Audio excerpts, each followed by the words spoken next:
recently as well. It's Brandon Perna. Every single time he pass you, he's gonna turn you because you want to take a look at that ass. Wives begging their husbands to use a hall pass.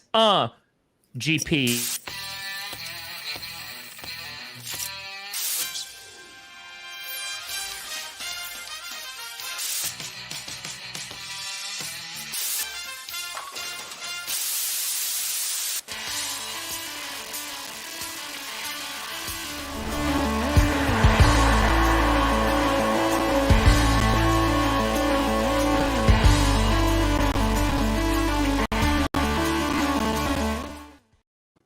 Oh. It was the RESPECT. That's what GPS means to me. That was the one. Dang it. Oops. That's my bad. Oops. That's my bad. Ladies and gentlemen, we are here for another edition of the Grossi Perna Show. Tom Grossi, Brandon Perna, otherwise known as GP.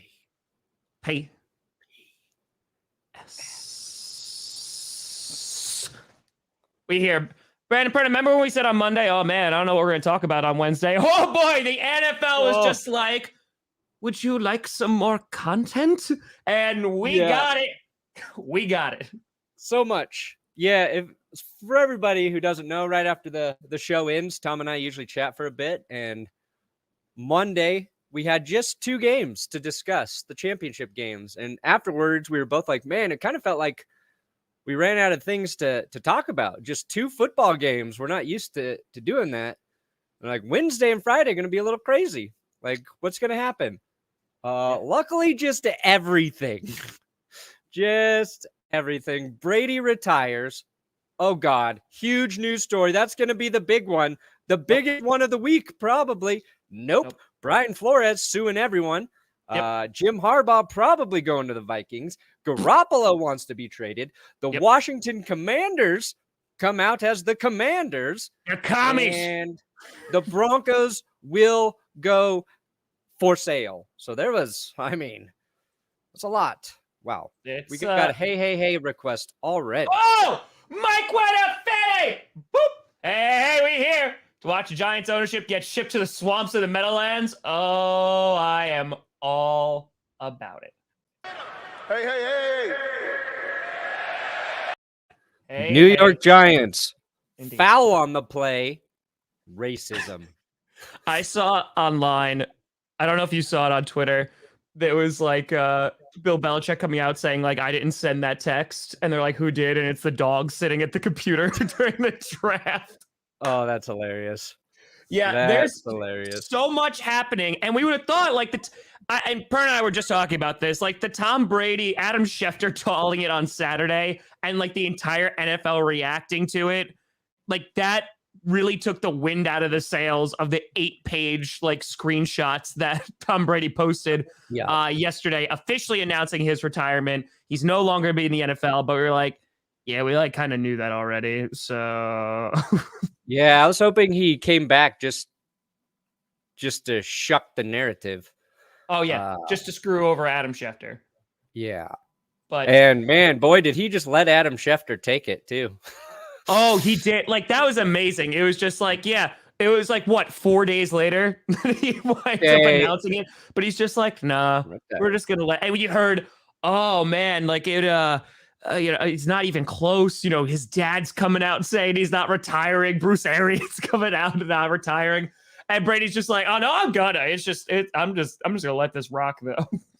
Yeah, I really do feel like Schefter's source has to be Giselle. Has to. She's like, no, that SOB is retiring, Adam. He just doesn't know it yet. He doesn't know it yet. Otherwise, I'm not letting him and Gronk play in the yard anymore. So yeah, no more recess time for Tom and Gronk. Nope, it's not going to happen. Which, by the way, if there's anything, and we'll talk about Tom Brady, we'll talk about all the news stories. If there's anything to come out of this, because Gronk is probably going to retire now too, because he doesn't want to play with another QB. I would actually watch a Tom and Gronk sitcom. 1,000,000%. 1,000,000%. Or like a Tom and Gronk travel reality show? I'd watch that too, but I would watch Tom and Gronk because I already think it's a good name. But Gronk has to be a 50s housewife, like full apron and everything, like WandaVision, like kind of how they experimented with that a little bit. Thinking. I want to see the exact same thing, but Gronk is just like he burns the cookies and he just puts his fist through the oven. Like I want all of this in my life, and I didn't know how much I wanted it until 18 seconds ago. So, yeah, and he's just like he bakes the cookies. They have the meal, and then afterwards, it's just Gronk like bench pressing his husband Tom over and over again. And they're having like an entire monologue about their lives together and the intricacies of marriage. Yes. Yeah. I would. They have to be married. 100%. I would watch this 1,000,000%, and it wouldn't even faze me. Like I would binge it. But speaking of, they have good if chemistry. You want to get chemistry with your wallet, that was a bad one. I'm sorry. That's, you know what? That's on me. That's on me. You know what? DraftKings, just punish us, please. Punish us for our segues. And by punish us, take us to the Super Bowl 56. Oh, yeah.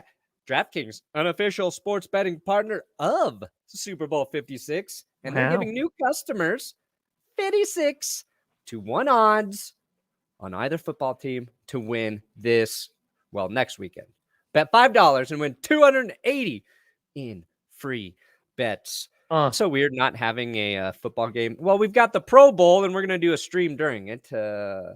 Don't worry, more on that. But you bet $5, you can get $280 in free bets. You use code GPS. It's the name of the show if you didn't know. And there's a link in the description if you didn't know. And it'll take you to DraftKings Sportsbook if you didn't know. And if it's not legal in your state, you should know. Like, know the rules of your state, okay? But if it's not, you can do DraftKings Daily Fantasy. They've got the Daily Fantasy app. They started with the Daily Fantasy app. So they're doing millions of prizes there. I think next week I'll look into which kind of crazy Super Bowl bets are happening outside of the odds they're going to give you for new customers. If you're not a new customer, check out those same game parlays. Stack them bets up. Get those prop bets. Just don't bet on George Kittle to score the first touchdown like I did last week. Plus, he's not playing this week, so it'd be a really bad bet. Anyway, DraftKings, GPS, they're navigating you to the promised land. I can say that. Yes. Insane. That was very well done. Very nice. Very nicely done. Speaking of the Super Bowl, I know we're going to talk about a lot of this, but there was a picture that was making its rounds around Twitter yesterday. This one, that was not well zoomed in at all. That was a terrible one. But basically, showing how insanely expensive the Super Bowl tickets are. And like, it's just, I'm going to sue the NFL for that shit. It's gross. It's just like gross. I don't like it. Like, the NFL needs to fix that. They need to have a certain amount of tickets that cannot go back onto the resale market. Like, because that's what that is, right? That is the inflated prices of people reselling it, trying to make a shit ton of money. Yep. Nobody can go to it. Real people can't go to the Super Bowl, which sucks. It's funny. There's an article that literally got put out yesterday that these are the most expensive Super Bowl ticket prices ever. So SeatGeek said that the average price that they're paying is $10,427. StubHub is $9,800, and the cheapest ones are being sold for about $7,000. God, like that's wild. $7,000. $7,000. Should I pay my mortgage for 4 months or go to the Super Bowl? And by the way, and that's nosebleeds. Like that's like you're taking a hike up SoFi Stadium. So it's just, you know what, it's just gross, Tom? Man. There's no bad seats at SoFi Stadium. There's no. Oh, okay. They're gonna put you behind a pole for $7,000. That's how they're going to arrange that. It sucks because I think 5 tweeted about this yesterday too. It's just like, per seat, $7,000. It's just why in God's name would you, one, spend that kind of money? And two, like if you're a Bengals fan and your team's like hasn't been in the Super Bowl since you've been alive, which is a lot of people, like, and you want to go, like, that's wild. And that's not even including like airfare, hotels, food. Like that includes nothing.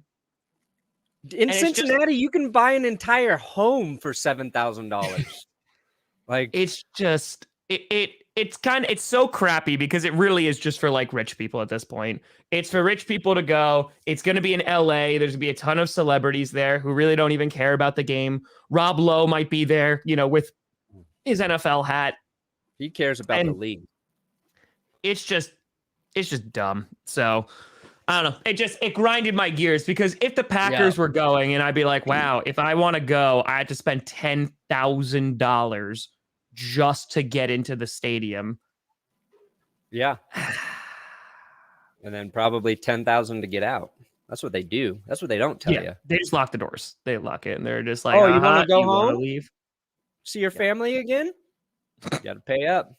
Never again. This stadium was $3 billion over budget, so we are trying to make up for some lost cashola. That's it. All right. So first, let's talk about Monsieur Tom Brady.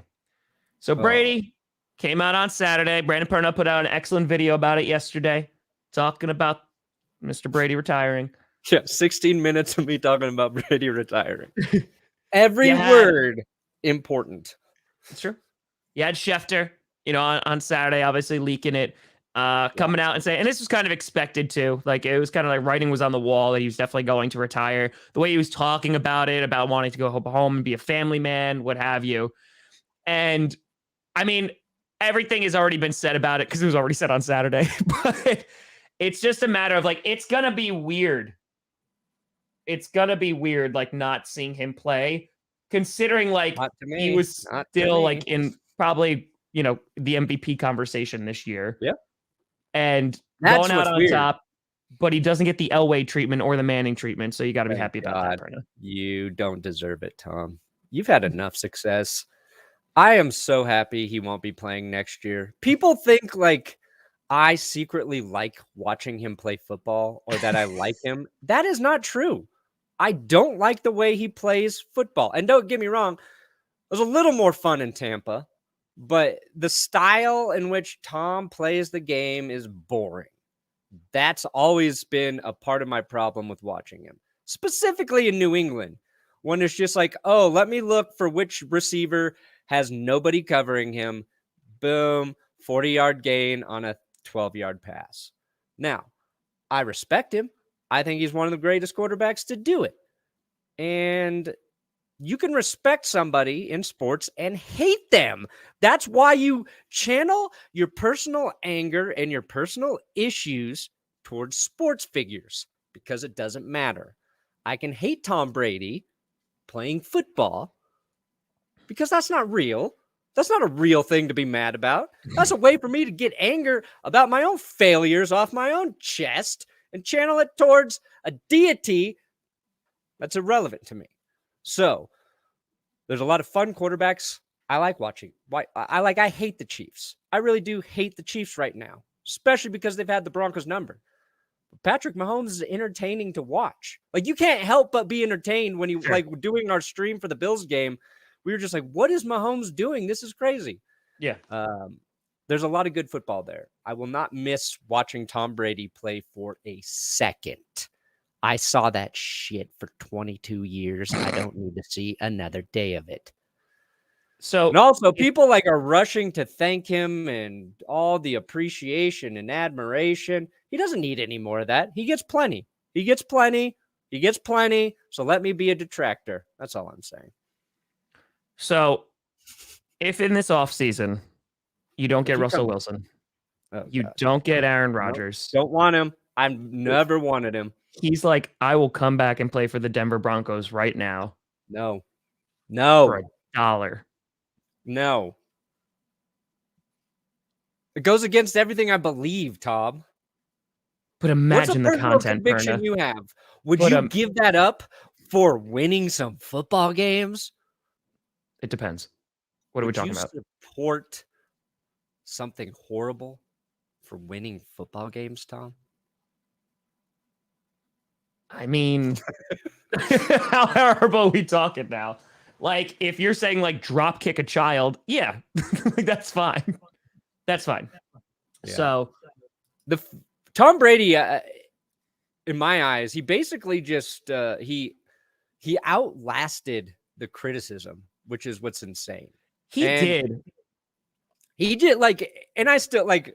I'm actually, if I'm being like really honest and not just doing some shtick, it's that like I'm completely indifferent towards him now.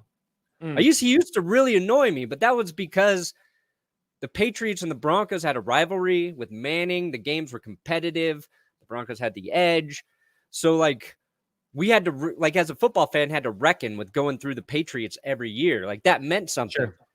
And then Manning leaves, and then the Broncos are bad, and then Tom just keeps hanging around and hanging around and hanging around. And like after 5 Super Bowls, 6, 7, like who cares? Like if he won 10 Super Bowls, I wouldn't feel any better or worse about him. Just like, dude, he defied age. He defied age. He really did. And even at 44 was still one of the best quarterbacks in the league. Like you can't take that away from him. It's insane. It's insane. But he went to a great situation. Like when I first saw his retirement announcements, I'm like, sounds like he's leaving the Buccaneers, going to take a little break, and then figure out which team gives him the best chance to win, and then go sign with those guys. But I don't think that's going to happen. I don't think so either. But Tom Brady calls it a career after 22 years, and the fact that he's still playing for 22 years, like that's wild. Like the fact that, again, he was still like near the top of his game is stupid. And one, genetics, you can't choose that, but he was relentless about the way he took care of his body, and he took a different approach to it, and it worked for him. I don't think what he did would work for everyone, for every quarterback to extend their longevity, but it had something to do with it. And unlike Peyton Manning, whose freaking neck fell apart on him, had to get 4 surgeries, comes back, plays 4 more years. Like people forget Manning had 4 neck surgeries. Came back from that and then led one of the greatest offenses ever.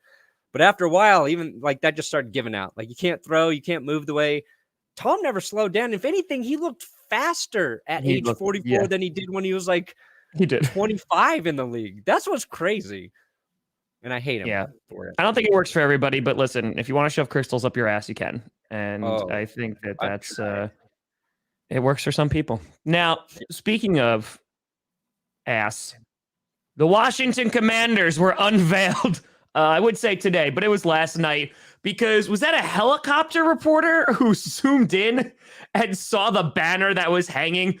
But also at the end of January, like last week, it was spoiled because NBC Sports like had something, and there was people holding papers that said Washington Commanders, which is like even better. So it's kind of been spoiled for the past couple weeks now. I thought it was Photoshopped, and because I think I showed it on my Q&A, and now, the Washington Commanders are here. Their name and their jerseys are getting some buzz about them. And I'm curious, Brandon, because I don't think that by itself that the Commanders are the worst name. I don't. No. I don't think they're the worst name at all. I think compared to like what it could have been of like the Red Wolves or the Red Tails, like I thought that could be really cool. Washington Wildflowers would have been better, but Commanders like, okay, you're going to need like a battleship to navigate through the poop water that your stadium is constantly expelling. Yeah.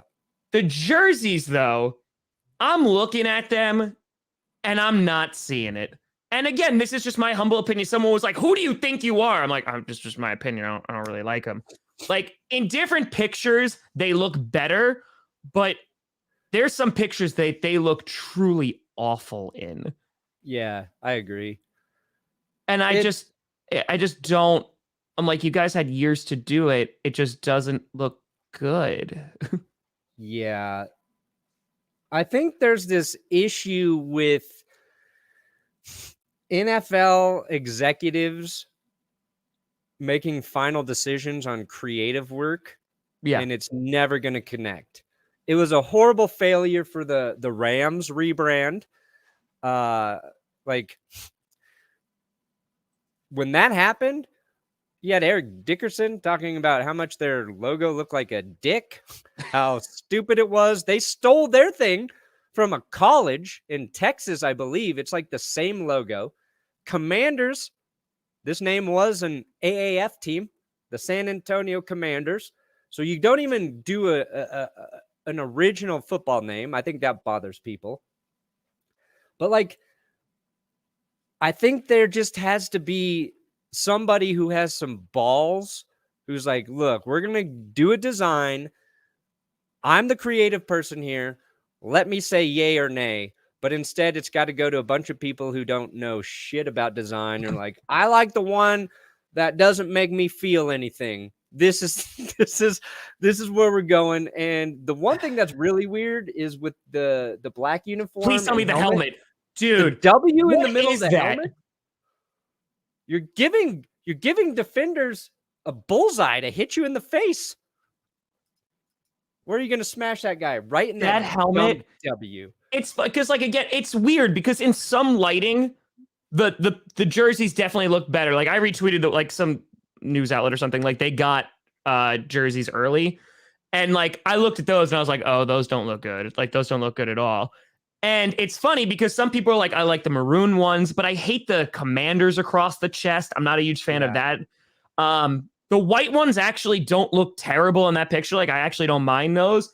And the black ones, man. That helmet just like kills it. It just Commanders are lower ranked than Admirals.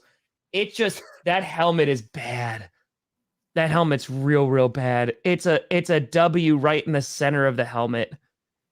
And so I don't know how many of those jerseys you're going to sell.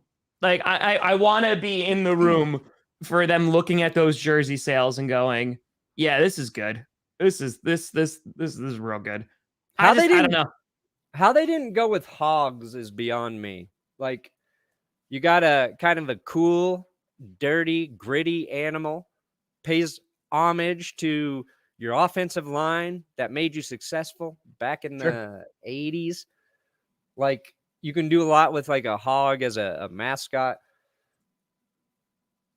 No, Commanders. Now, to be fair, indifferent to Commanders. It feels like a team name. It's not going to ruffle any feathers. I don't hate the name Commanders, like you said, but my wife, Jess, when she heard it, she liked it. She's like, oh, I like that. So it's Jess approved. It's Jess approved. She's like, it makes me think of Space Commanders. I was like, well, that's what they're going for. She's like, but they should have. They should have. So, like, if you're trying to reach people who don't really care about your team, they'll be like, oh, yeah, Commanders is fine. But for football fans, for people who followed the team, for the people you made listen to your name be football team for 2 years, it's underwhelming. And like that, Perna, I hate that. Like that looks terrible. Yeah, it looks. I don't think that looks good. Like, and that, so again, it looks a little different. Like this is the maroon one. And I hate again, I actually don't mind the color scheme. It's the Commanders over the chest. Yeah. That is weird. And then there's this one, which is not too bad. What sucks is your team name is Commanders, but your logo is a W for Washington. Yes. Like you don't have a logo for Commanders. You just literally went with text. Correct. You need a cool logo. Like you need a design. People are like, oh yeah, I want to put that on my body. Does anybody want to put a W on their body? It's not even the best letter. Okay. So no. Is anybody going to put the word commander on themselves? Not unless they're a real commander. And I get there's like a play on commander in chief. All that stuff, but there's no logo for Commanders. You had 2 years and you couldn't even make a logo for Commanders. So like if they had a cool guy design or something, we're like, oh, I can associate that thing with Commanders. The reception probably would be better. Just let's look at how hip Dan Snyder looks. Oh man, yeah, look at that guy. See, like there, it's if you get rid of the Commanders across, I actually really like that red jersey. Like if you get rid of that, I like the colors. I like the way it pops. The black one I still hate. I think that's god awful, and especially the helmet makes it 10 times worse. It looks like the Steelers uniform. Yeah, but that like black one looks Steelers. It really does. It looks like they're like, hey Steelers, you mind if we just like copy this? What the hell is dance? I actually like those jackets too. I actually really like those jackets that they're. I like those jackets more than those jerseys. Like I would actually play in Letterman jackets. Yeah, it's a W. It's clean, what have you. But big old yikes. I want to know when they did that whole reveal and they blurred out the helmet, that he was like, wow, that looks really good. How full of crap was that person? Like that. I actually don't hate the red helmet either. Like the big W. I don't hate it. It's just there's something wrong about like every part of like every other like color. Like sorry, every other jersey. There's a small issue. But Packer, listen, Packer, again, I don't mind the Commanders' name. I'm going to call them the Commandos by accident at least 15 times in the next season. They are going to be called commies. That is going to happen.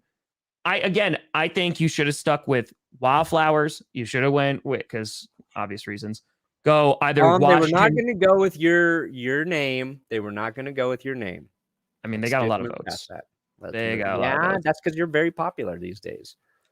One. And then two, I still think Washington Republicans and Washington Democrats, based off of who's the president at the time, you change it every single term. I think that really would have worked out. So just the Washington Liberal Conservatives. Now that would have gotten everybody. Mm-hmm. The Washington Libertarians. See, Libertarian, kind of a cool name. You ever see that movie? Was that Johnny Depp? Was he the Libertarian? I have that one. I don't know. The Libertarian. Yeah. What was that? What was that movie? Yeah, Johnny Depp. Hell yeah. Oh, Pirates of the Caribbean. Oh, that's right. The Libertine. That's what it was. The Libertine, not Libertarian. Whoa, I was way off. Wow, I was way off. All right. So that's Washington Command. I see. I almost called them. I'm going to call them Commandos so many times, Perna. It's going to be bad. I'm going to call them. Cool. I'm going to call them that. It's going to be a problem. It does remind me of Wario a bit. It does, but not in like a cool, fun way. Wario would have been tight. Partner with Nintendo. Yeah. The Washington Warriors. Well, Nintendo would have just sued them. So that's what that would have went. All right. Let's talk about couple things here. Let's talk about the other big piece of news here. And that is Broncos hire offensive coordinator Clint Kubiak to be QB coach in Denver. Yeah, you really happy about that? For QB coach? Yeah. I think he's good. He helped with Kirk Cousins. He made Kirk Cousins who he is today. Well, when Kirk Cousins comes to Denver, I mean, that'll make a lot of sense. It's starting to feel like Cousins might be a Bronco. It's starting to feel like that might be. If it makes you feel better, Nathaniel Hackett, I don't think wants Kirk Cousins in any way, shape, or form. But if John Elway shows up hungover, who knows who you'll get? Oh, I got thoughts about that. I mean, Will and I talked quite a bit about it. And I'll tell you why John Elway showing up hungover is the norm. If he showed up sober, then Brian Flores might have a case against him. Yep, personally. Real quick, I wanted to put that out. I totally forgot to mention this when we were talking about Tom Brady, because I saw this because a lot of people praise Tom Brady, and I think he should get credit for this, for taking like team-friendly deals or going like below what the asking price is so they can field a team. So Tom Brady earned $180 million off the field in his past 22 years from endorsements, licensing, appearances, and memorabilia. So that's 180. And altogether, his career earnings are estimated at $475 million, which would rank number 22 among athletes all time. And that is not adjusted for inflation. So, Tom Brady. Yeah. Don't worry. But he's doing all right. He's doing okay. And his wife has a net worth of $400 million. Correct. So outside of Tom's money. Correct. So they doing okay. They doing okay. So Tom Brady be like, you know what? I won't take an extra $5 million this year. But nobody else does that. That's the thing. That's what makes it unique. Is agreed. Russell Wilson ain't going to do it, and he needs to. Aaron Rodgers ain't going to do it. Would help. Guys will do it when they're old and they know they only have one last season. So like Philip Rivers gave the Colts, as a $25 million deal. But you need, like, if you're a quarterback who's already made your money and you're really trying to get back to a Super Bowl, then you've got to give up some of that guaranteed cash, and nobody wants to do it. Greed runs the world. And you can talk about NFL owners being greedy, but like those top guys in the NFL, after they've made their money, I get when it's your second contract and you got to cash in. But if you want to be competitive, like truly competitive, then Brady gave like a blueprint for it. And I've yet to see another quarterback really willing to do that. Well, I think what's crazy is that, yes, you see that. Like, I understand from the players' perspectives, because it's like, listen, I have a window, especially, good God, if you're a running back, but like you have a window in which you're like, this is the only time that I'm going to make this kind of money ever, right? Unless you're a Tom Brady, unless you're an Aaron Rodgers, Patrick Mahomes, like you have a business set up, what have you. Yeah, Big Ben did it too, but I mean, like Big Ben knew, like he's not on Tom Brady. Knew he shouldn't be playing one more. He shouldn't even be playing football. I think that it's crazy though, like how many of these guys are like, listen, like I don't know if it's necessarily greed. I think it's kind of like, listen, I need to get paid because I'm not going to make money in 5 years, doing this. But I understand if you were already like, you've made $300 million, you've made whatever. Yeah, like this is the blueprint if you want to be successful. And I think you see it a lot more often from other positions. Like you see it from, maybe a running back will do it. Maybe a wide receiver will do it. Maybe like, someone on the defense will do it. Like they'll go and play like, a 1-year deal for basically no money to try and go and get that ring. But you don't see it very often with quarterbacks. Maybe it's not fair to say greed. I think it's also trust with the organization. Okay. Yeah. So Brady trusted the Patriots to use any extra cap room they had, by the way they organized his contracts, to put a competent team around him till the very end, which is why he left. He trusted Tampa Bay to use that money to bring in guys he wanted. And then they did. They did everything he wanted. He did everything. Ron, got him. Fournette, got him. Like Antonio Brown, got him. Like whatever you want, Tom, you're going to give us the extra money to work with. We're going to use that extra money on impact players. So you have to trust your organization to do those things. I don't think Russell Wilson in his retirement thing too. He's like, I know I was demanding. He's like, I know I was demanding. Yeah. Like you can't trust Seattle to do that. Rodgers clearly didn't trust Green Bay. I think they might have earned his trust this year, which is the reason he might go back. So I think that's part of it too. Like if you're going to give up guaranteed money, you can make, but the organization is like some shit level organization like Washington or Miami at this point, or the Texans. No, you should not do it. You should always max it out because they will screw you over any chance they get. Why do you hate not everybody gets to that elite level either. So why do you would hate you me? rather have sorry, what I'm saying, why do you hate me? Oh, I love you. Stop signing Packers coaches. You just did it again. Who did we get? You got our tight end coach as your OC. Oh, that's the guy they wanted after the other two guys that they wanted. Breaking news. You guys have no offensive coaches left. But you got LaFleur. See, that's why you won't worry. That's why we wanted an offensive head coach, because when you bring in guys and they get poached because you're succeeding, you trust that the offensive minded head coach will keep the offense moving on track. Well, how much did Aaron Rodgers like this tight ends coach? Justin Outen. I mean, I'd be a little concerned considering the Packers don't get a lot of production from their tight ends historically.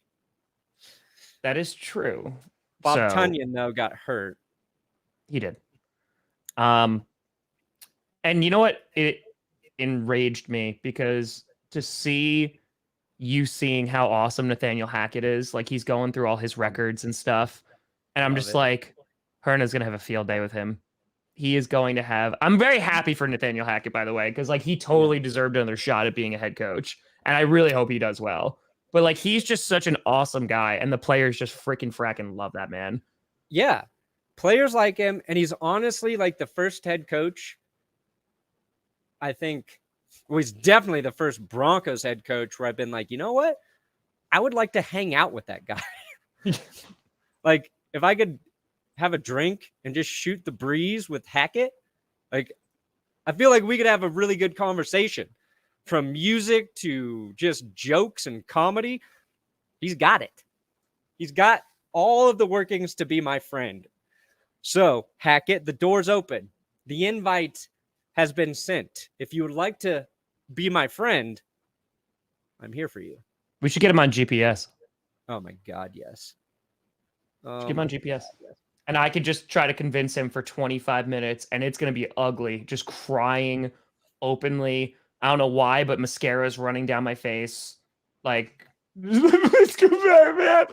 Just do it. And like, we don't even get to ask him a question. Like, I'll just be like, how are you today? And he'll start talking, and I just start openly weeping and make it very uncomfortable. But if you want to be comfortable. Why did I... This man is just weeping. He is. Why am I here? Yeah, it's so weird. I've never seen anyone cry like this. Nope. And I was just at a funeral. That's true. They hated that guy though. If I had Hackett on here, I would ask him about what he would bet on DraftKings Sportsbook. Hackett, give me your hot tips for DraftKings Sportsbook betting on Super Bowl 56. DraftKings, official Super Bowl 56 partner, the sports betting partner of Super Bowl 56. That's why they're giving you 56-1 odds on either team. Bet $5 and get 280 in free bets if your team wins. So you just got to basically decide between the Bengals or the Rams to get that 280 in free bets. That is for new customers. You use code GPS when you sign up. Link is in the description. It's just the name of the show, so it's super easy to remember. We start every show by saying GPS. That's the promo code. It's true. It'll take you to your free bets. Oh, that too.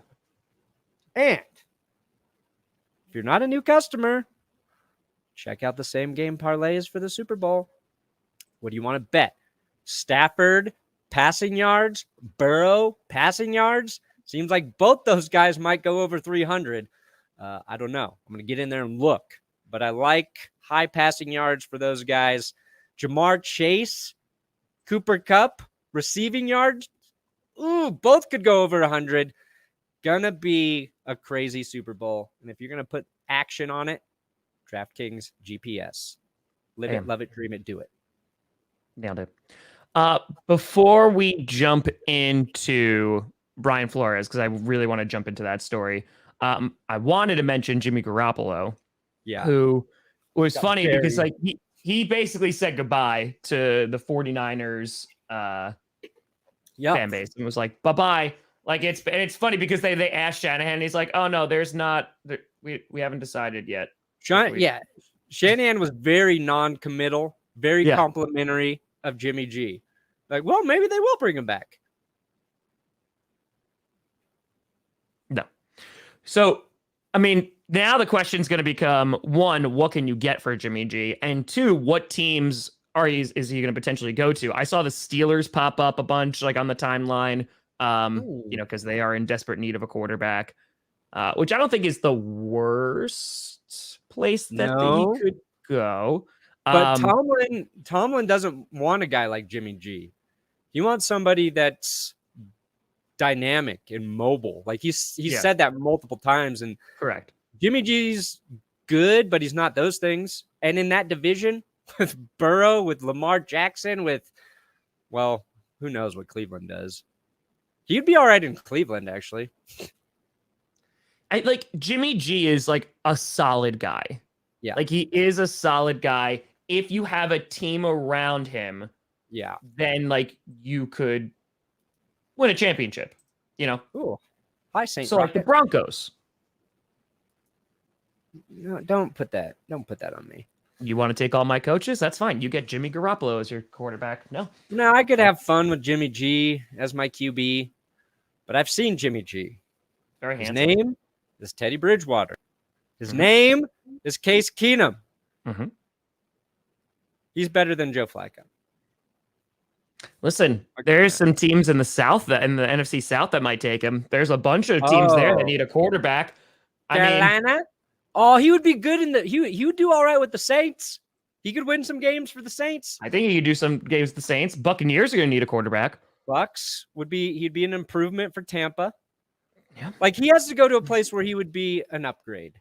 And I honestly, and I'm not saying this facetiously. I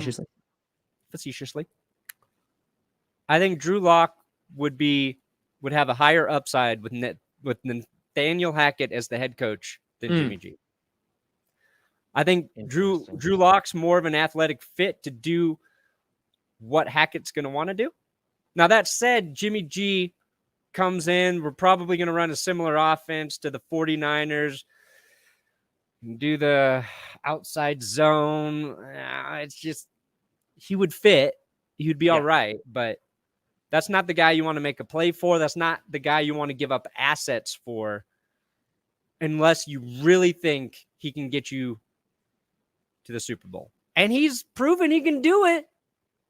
He was one game, with two games pull away. Him out of the fourth quarter. That's all you need to do. Yeah. It's just like, no, I pass. So what you're saying is I don't go after him. All right, so stick with Drew Lock. He's your franchise guy. Lock him up. Got it.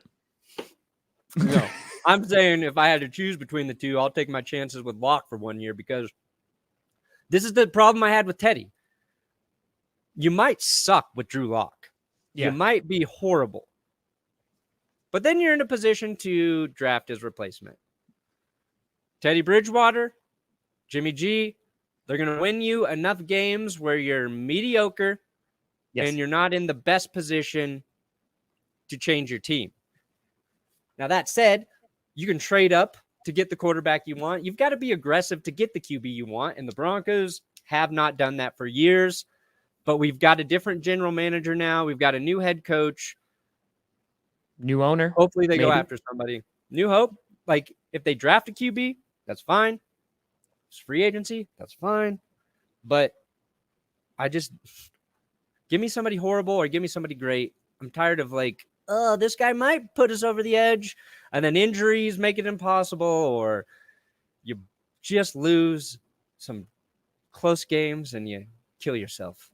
Now, here's the thing. If Trey Lance doesn't work out, the 49ers can always trade for Jimmy G.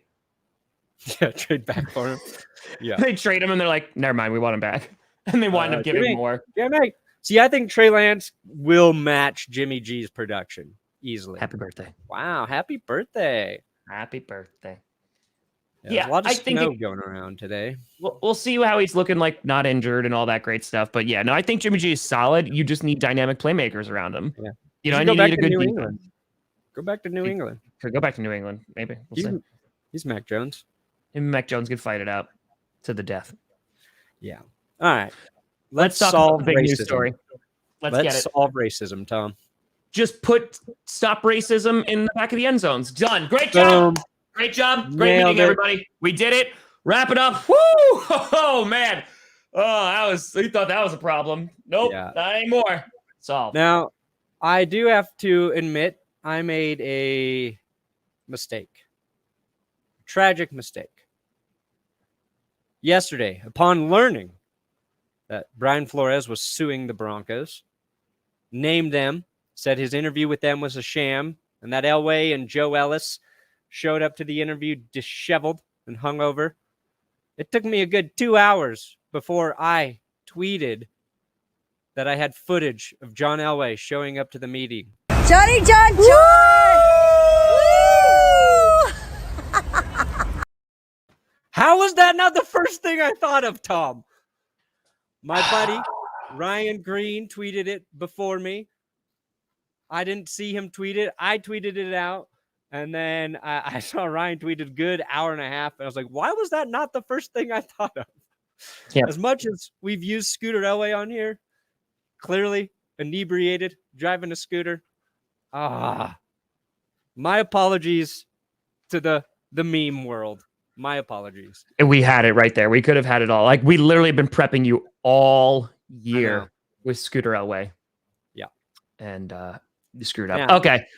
There's a lot to dissect with this story. There's so much to talk about. So in case you're out of the loop, Brian Flores, the former coach of the Miami Dolphins, who was fired this past year, is suing the NFL. And in there's a lot of allegations. There are allegations that Flores was offered $100,000 for every loss because the Dolphins front office wanted to get a better draft pick. So that's bad. On top of that, I would have done it. I have no integrity. That one meme out there of the 3rd and 9 QB sneak that the Giants did, it says what every play would be if I was getting offered $100,000. Yeah. That guy's a solid Twitter follow. I can't remember his name right now, but QB tampering, in which Flores was invited on a yacht and then was like, oh yeah, there's going to be a certain QB there, which has to be Deshaun Watson, right? Like that has to be Watson. So QB tampering and violating those rules. On top of that, Bill Belichick texting Brian Flores, wishing him or sending him congratulations for winning the Giants head coach job, but then realizing that was supposed to be for Brian Dable, and Brian Flores had not yet interviewed with the Giants. And then Belichick realizing that mistake. So basically saying that... Good. There's a real problem right there, okay? Yeah. This is what I don't understand. Why does Bill Belichick, the head coach of the New England Patriots, know 3 or days before he's actually hired, days before the Giants are finished with the interview process, why does he know who the Giants are going to hire? Yeah. Oh, sorry, Brady, not Watson. I'm sorry, Brady, the QB that he was meeting with, because it was years ago. Yeah. Yes, I understand. Like, so that's a problem. That means somebody in the Giants organization is friends with Bill and told them what they were going to do. Like, correct. That's just being bad at your job. You shouldn't, like, if you're making that decision, you shouldn't be letting any other team know what you're going to do for just the competitive advantage of the hiring process. Also, maybe Bill Belichick actually runs the NFL at this point. Honestly, at this point, I wouldn't put it past him. Well, there was that. There was the accusation that John Elway showed up drunk and late to the interview. Not an I confirm. That's how those. I don't need to hear any more evidence. If, dude, like, I get why Flores would be upset and turned off by that if that's how, the meeting was presented to him. What I know about the Broncos hiring process, Elway's specifically and Joe Ellis, is I think they make their mind up prior, and it has nothing to do with race. It's just whoever their guy is, it's been telegraphed. So I pay attention to Broncos media very closely, and we knew well before Vance Joseph was hired that he was going to get the job.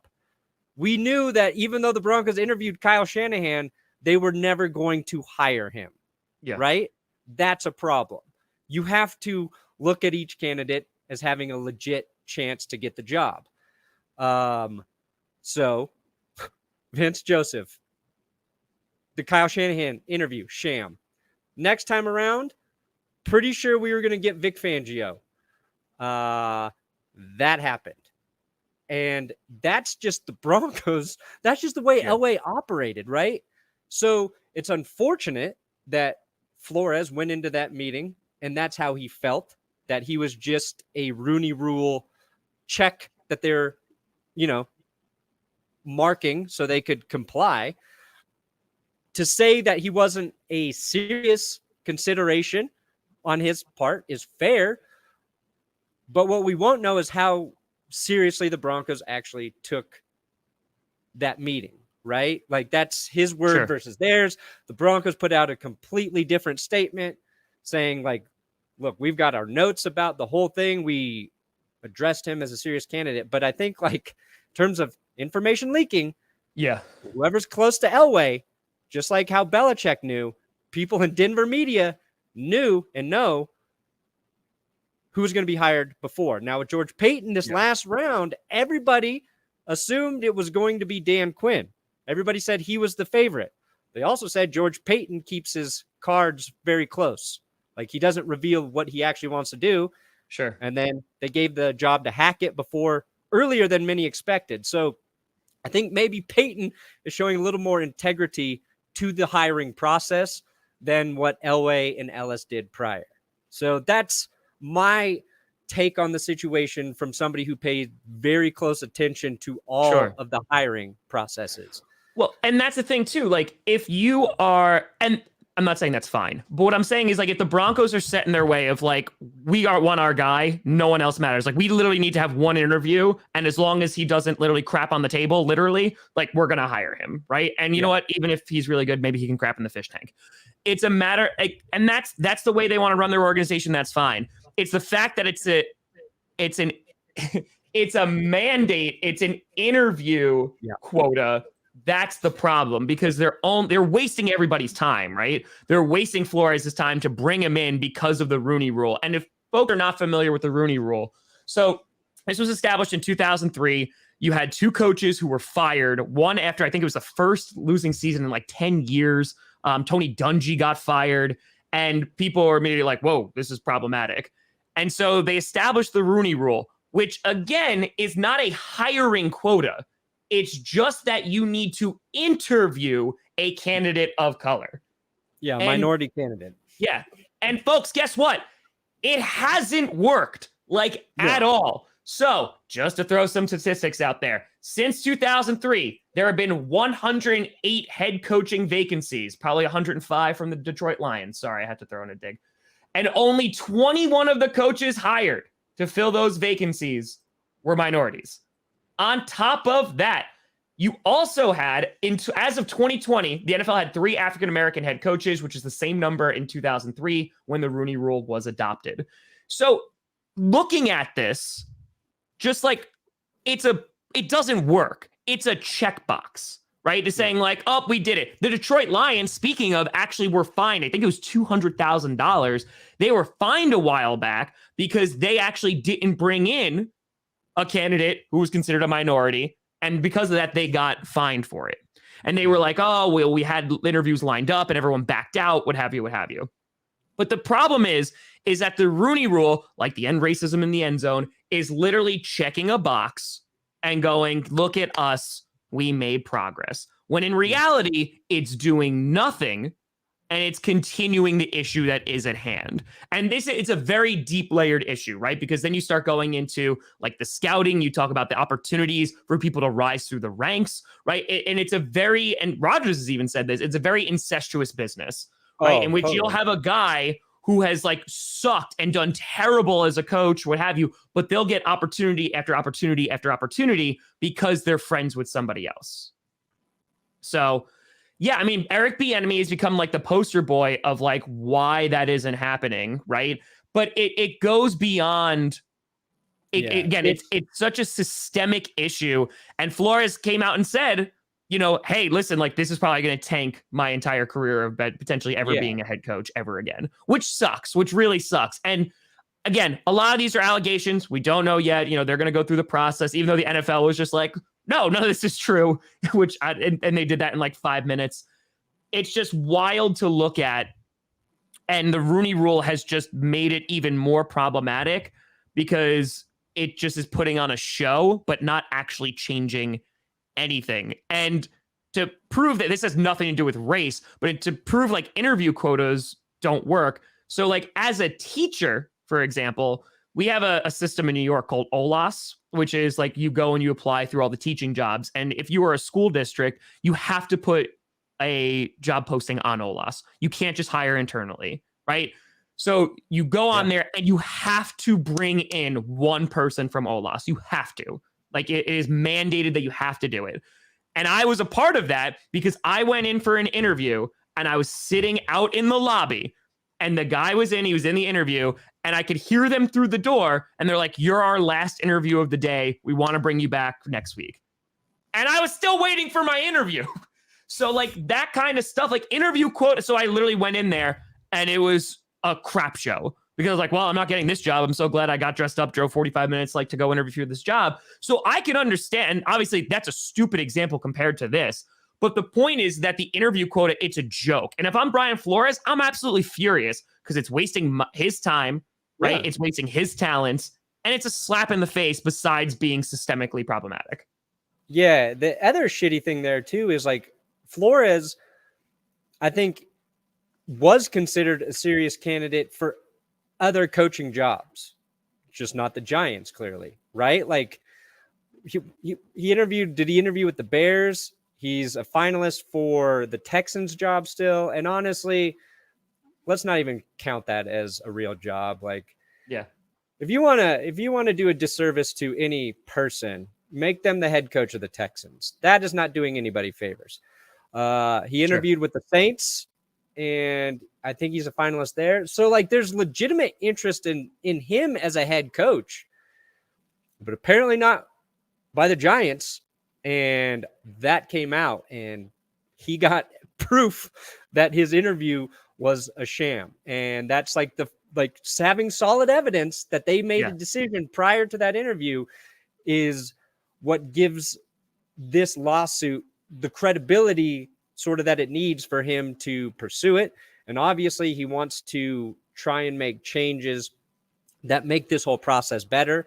And the real issue is they need to get younger, and there needs to be more opportunities at the bottom starting level of the NFL where coaches work their way up, right? Correct. And like how they do that, I don't know.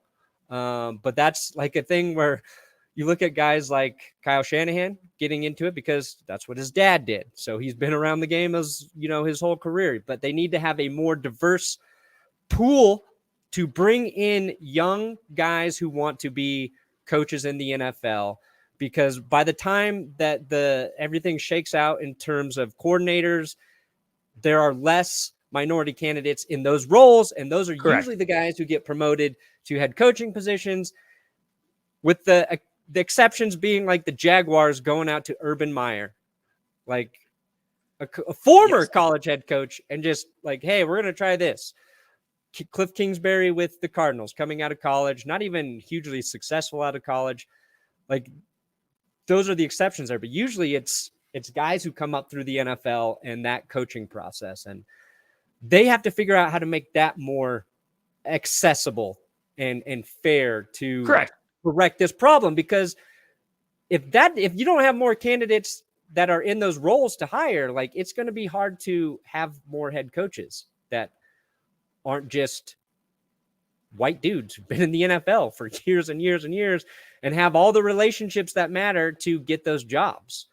And even the Giants one, like I understand as soon as they hired Joe Shane as their GM, I'm like, this is Brian Dable's job to lose, because he and Joe Shane have a working relationship already coming over from Buffalo. You know what I mean? Like, the NFL is a relationship business, just like any other industry.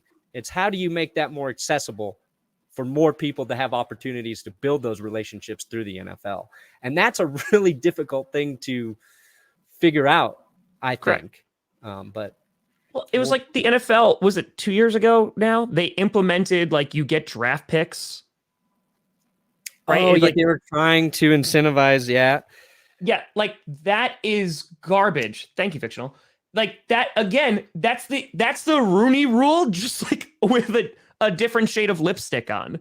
Like the issue comes down to is you have a ton of owners, right? Who have like their preconceived notions, whatever they're going to be. Even if it's like, if you're looking at the Broncos and they're like, listen, we have our eye on one person, that's it. And that's all we want to hire, right? There are a lot of those in the NFL.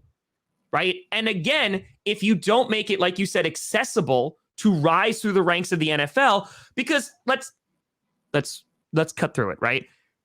I don't think anyone on this planet that is not working in good faith. It's like you hire the best person for the job. Right. Because that's what it should be. You hire the best person for the job. The issue is that idea of who the best person is already is skewed. And on top of that, there's not opportunities for people to even show that they're good at the job because it's not accessible to everybody. Yeah. That comes down to it. So it could be nice to live in La La Land and say, we'll just hire the best person. The issue is when you're going through the same pool of people over and over and over and over again, we don't get to live in that fantasy world because it's not just, oh, well, let me go on all these interviews and see who the best is, because that's just not the way the system is set up. So it's a problem that's so many layers deep that I don't even know how the NFL begins to fix it, but crap like this is not. And I don't know where this lawsuit's going to go. I don't know what the NFL is going to do. I'm sure they're going to fight it tooth and nail.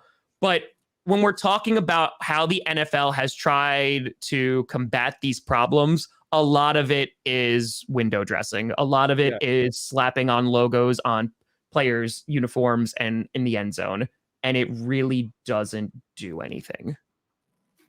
Do I think this lawsuit does anything? I think if they can prove the Dolphins tried to pay Flores to tank, you will have a new owner of the Miami Dolphins in a little while. I think that's for sure. I hope it does change something. I hope it. See, the issue too is like it's the NFL, Roger Goodell. They can put in these mandates, but Roger Goodell does not control what the NFL owners do. They have autonomy to hire whoever they want. Like, Goodell works for them. You know what I mean? People think like Goodell can control it. He can't. And it's not every owner thinks the same way or the owners love Goodell. They love him. Do you know how much every single time Roger Goodell takes a step on that stage during the draft and they get rained down with boos, he is the perfect guy that you put in front of the media and they're like, yes, take all the heat. They love him. So it's like he can't control what the owners do. And, I think it's something that like it has to get better through time. Will it? I don't know.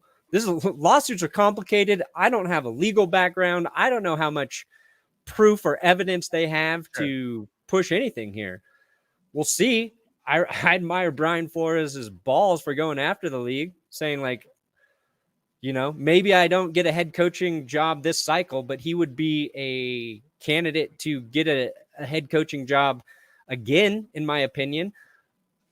And he's risking all that. Like, no, like, is anybody going to hire him right now while he's suing the league? No, I don't think so. I mean, it'd be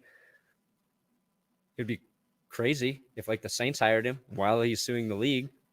Like, I'm all about it, the Saints would be a good team for him to go to because they've got a good roster there. They got to figure out quarterback, but I think that's the other issue. Like, if the Texans are going to give him a job, like, F that, man. That's not a place that's going to put him in a position to succeed.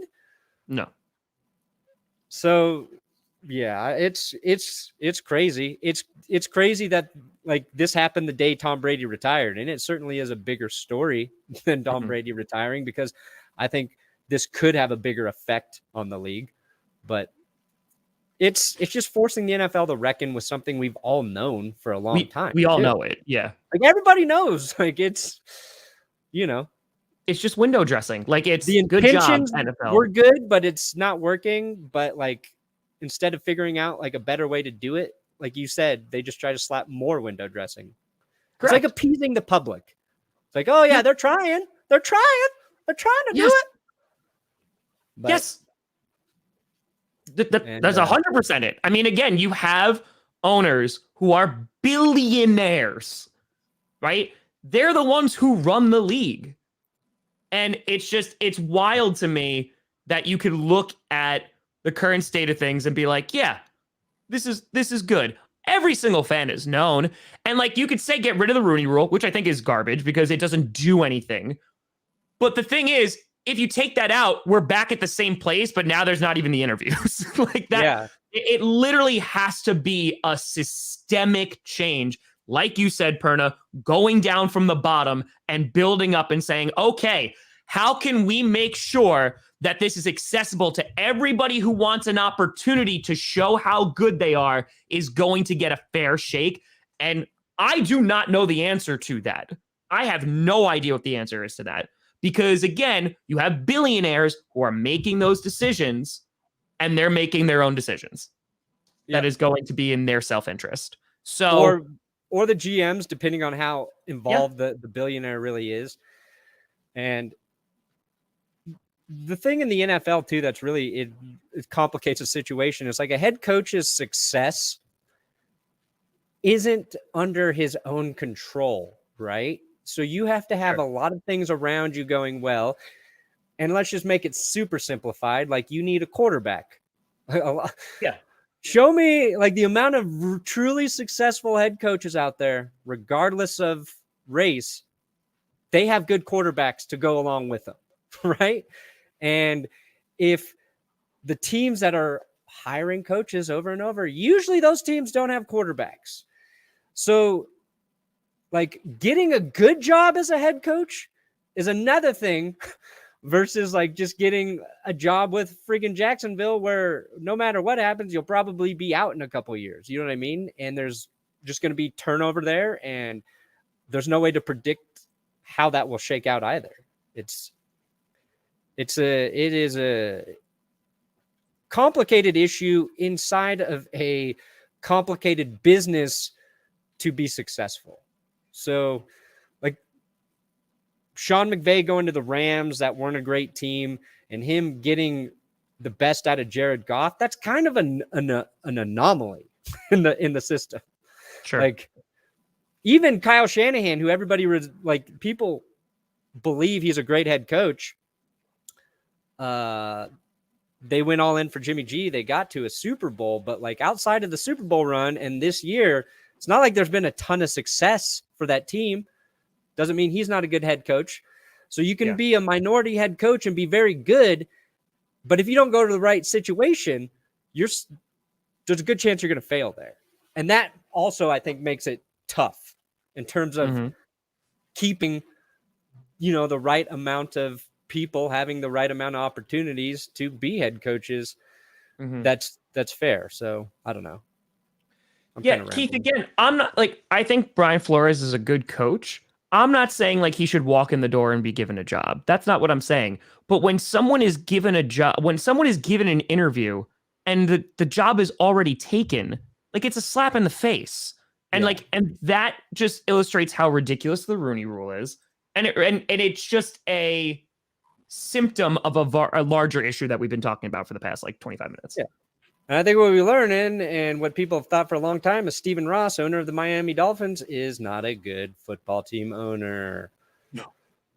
And like, did Brian Flores not get along with a shitty owner because of a personality flaw on Brian Flores?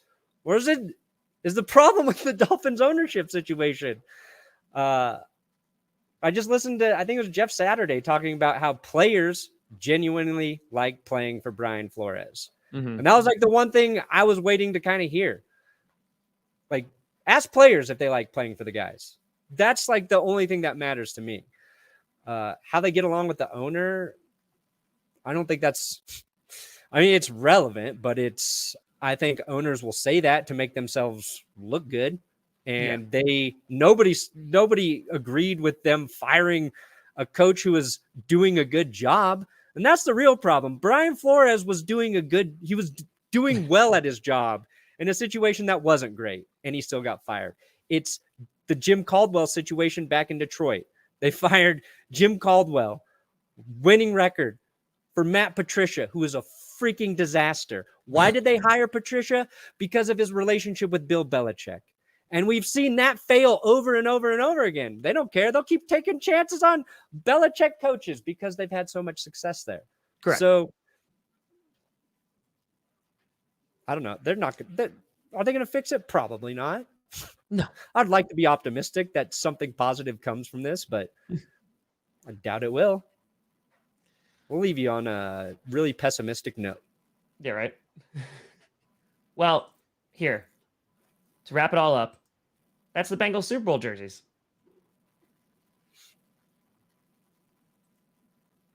Yes, Flores was hired because of his relationship with Belichick, but also because he was a good coach there. And it was the right hire. That's the thing. Patricia was the wrong hire. Flores was the correct hire, and he still got fired. Yep. Because Miami's ownership situation, the dude, I don't think he gets it. Yep. That's what it be. But yeah, I'm curious. I'm honestly genuinely curious to see if this lawsuit actually leads to change in the NFL. I hope it does. But again, when you have the ownership who is calling all the shots, it's like asking Congress to investigate itself. So it's like, nope, no, we didn't find anything. I mean, let's like the Gruden emails, like we never heard anything about that ever again. Like that went away completely. It's sad, but yeah, it's just sad. So. Oh, look at microphone coming in as a member. Oh, there we go. I like it. Toddy, baby. Thanks, microphone. Welcome. But, buddy, anything else before we covered it all? We ran long today. We did. We did. So, Perna, what do you got coming out today, my friend? Probably a video about Brian Flores. NFL news video. There's a lot of news that happened. A lot of shit we just talked about, but yeah, more concise, jokey form. There you go. I dig it. You, Tom? What do you got? Probably gonna do a Titans fan reaction video today. I was contemplating doing a Commanders reaction, but we'll see. People have been asking for the Titans one. So. Oh yeah, we didn't even talk about Jim Harbaugh, and I put him in the thumbnail. Probably going to be the Vikings head coach. Michigan was never going to forgive him. Like ever. Yeah. Like ever. But if Urban Meyer goes to Michigan. Oh, wowee. That would be an upgrade, huh? Yeah. Oof. Big oof. But folks, appreciate you watching, tuning in. We had over 4,000 people in here on a Wednesday. Crushed it. Loved it. But appreciate you watching, folks. We'll be back on Friday for another edition of GPS at 11 a.m. And we'll see what crazy news has broken that day. The NFL, it never stops. But folks, the NFL sues GPS coming Friday. Let's get it. I'm Grossi Brandon Perna. This is GPS, and you've been navigated. And you've reached your destination.